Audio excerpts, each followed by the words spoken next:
Et bonjour à tous et bienvenue dans cette nouvelle vidéo qui marche. Aujourd'hui, on continue sur la thématique de nos bonnes résolutions et de pourquoi éventuellement elles ne sont pas concrétisées, pourquoi éventuellement on ne les emmène pas au bout alors qu'on sait qu'elles sont bien et bonnes pour nous. Je continue avec un cas pratique, même 2 cas pratiques, pour vous expliquer pourquoi c'est important quand on formule notre bonne résolution de tenir compte de notre contexte. Première bonne résolution en cas pratique, le cas pratique qui est en 2023, j'ai vraiment besoin d'être moins fatiguée, d'avoir un meilleur niveau d'énergie. Donc qu'est-ce que je vais faire ? Je vais plus dormir. Donc en 2023, je vais plus dormir pour être moins fatiguée. Ok, la bonne résolution est posée. Maintenant, pourquoi je vous ai dit que c'était hyper important de tenir compte de son contexte ? Parce que cette bonne résolution, elle a été prise par 3 personnes différentes. Première personne, elle est dans un contexte très simple. En fait, c'est un jeune papa. C'est un jeune papa et donc son enfant ne fait pas encore vraiment bien ses nuits. Et en fait, du coup, le niveau de fatigue, il est lié au fait que l'enfant ne dormant pas, les parents ne dorment pas. Donc, il est dans un contexte particulier qui est celui de jeunes parents et son manque de sommeil est complètement connecté au fait que son enfant ne dort pas. Deuxième personne qui a pris cette résolution, quelqu'un qui, au contraire, a des adolescents déjà grands, complètement autonomes, qui, à partir de 8h30, disparaissent dans leur chambre pour vaquer à leurs occupations d'adolescents et à leur nuit de sommeil, et qui, par contre, a besoin vraiment, en sortant du boulot, de décompresser, de déstresser et de passer à des activités 100% perso qu'il n'a pas le temps de faire à d'autres moments. Et donc, plus dormir, ça veut dire moins faire d'activités qui lui font tellement de bien aussi par ailleurs. Donc, il va y avoir un choix à faire. C'est pas simple. Mais c'est son choix. Et j'allais dire, son temps de sommeil ne dépend que de lui. Donc le contexte est complètement différent du jeune papa précédent. Et puis, la dernière personne est absolument passionnée de construction de miniatures. Et donc, en fait, elle a besoin de très très peu dormir. Elle est tout de même fatiguée en ce moment. Elle sait qu'elle fait des nuits très courtes parce qu'elle est absolument passionnée par ses miniatures. Et donc, elle en construit souvent la nuit.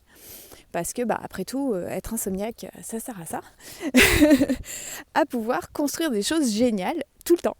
H24 limite. Et donc, en même temps, plus dormir, c'est une idée, mais elle n'a jamais beaucoup dormi. Et donc, elle est fatiguée. Et peut-être que dire je vais dormir plus, c'est pas la solution pour avoir plus d'énergie. Donc vous voyez que c'est la même résolution, mais les contextes sont tellement différents que si on ne prend pas le temps de se poser la question quel est mon contexte, on ne pourra pas non plus poser la bonne stratégie. Donc le premier pas à faire, ça reste se demander quel est son contexte. De la même façon, autre cas pratique, une personne qui aimerait économiser de l'argent pour pouvoir réaliser un stage avec un cuisinier qu'elle adore, qu'elle admire. Et le cuisinier peut venir cuisiner à la maison, moyennant finance. Pour réaliser cette bonne résolution-là, en 2023, je veux vivre cette expérience. À nouveau, 3 personnes et 3 contextes complètement différents. La première personne est salariée. Pour pouvoir économiser, elle a besoin d'obtenir une augmentation. Et pour pouvoir obtenir cette augmentation, comme tous les salariés, ça passe par tout un processus hyper standardisé qu'elle doit respecter pour pouvoir obtenir son augmentation. Donc, un premier contexte pour aller au bout de cet objectif, cette bonne résolution 2023, vivre un moment incroyable avec ce chef pâtissier cuisinier chez elle pour apprendre une nouvelle pâtisserie.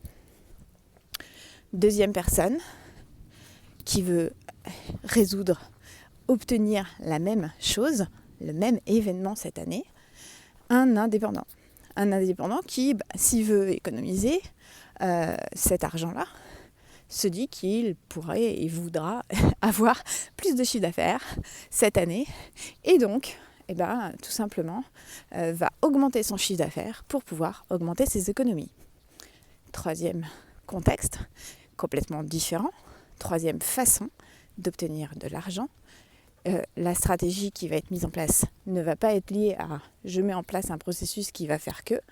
Là, on va être sur quelque chose de complètement différent qui peut être lié à j'augmente mes prix comme tout le monde en 2023 ou alors je fais plus de missions si c'est possible ou alors je crée une toute nouvelle offre qui va me permettre de gonfler mon chiffre d'affaires. Mais notre indépendant ne va pas appliquer la même stratégie que notre salarié. Et troisième scénario, c'est Falbala. Falbala, elle adore la mode et elle vient de sortir de la boutique pendant les soldes avec son 7e pantalon noir. Oui, elle s'habille qu'en noir et elle est férue de tous les vêtements noirs. Et en fait, pour elle, réaliser sa bonne résolution, vivre cette expérience géniale avec ce pâtissier chez elle, en fait, ce serait possible si elle arrêtait de s'acheter des vêtements noirs à la pelle, même si c'est sa passion, même si c'est son truc, et ou peut-être en revendre quelques-uns sur Vinted, et ou peut-être, etc. Mais vous voyez que elle, c'est plutôt une régulation de ses dépenses qui va lui permettre de réaliser son rêve. 3 personnes, 3 contextes complètement différents qui vont amener à 3 stratégies complètement différentes pour concrétiser la même chose. Analysez votre contexte. C'est vraiment le premier pas. Regardez exactement quel est votre rôle, quels sont vos engagements, quels sont les acteurs autour de vous qui font partie de votre environnement. Regardez aussi comment vous réfléchissez, quelles sont vos méthodes de travail, de réflexion, comment vous posez vos problématiques, comment vous trouvez vos solutions. Regardez quelles sont les connaissances à votre disposition.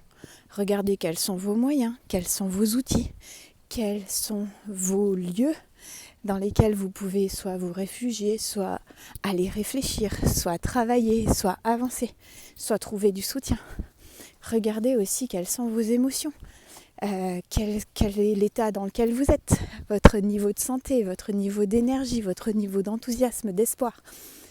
Faites le tour de tout cela, parce que c'est ainsi que vous saurez quel est votre contexte et dans quel contexte est née cette envie, cette aspiration, ce rêve, ce besoin que vous avez formulé sous la forme d'une bonne résolution. Une fois que vous aurez associé votre résolution à votre contexte, vous serez nettement mieux armé pour aller vers sa concrétisation. Alors c'est parti, je vous dis à très vite sur les chemins de votre réussite. Après ces premiers pas, analysez le contexte autour de chacune de mes résolutions. À bientôt.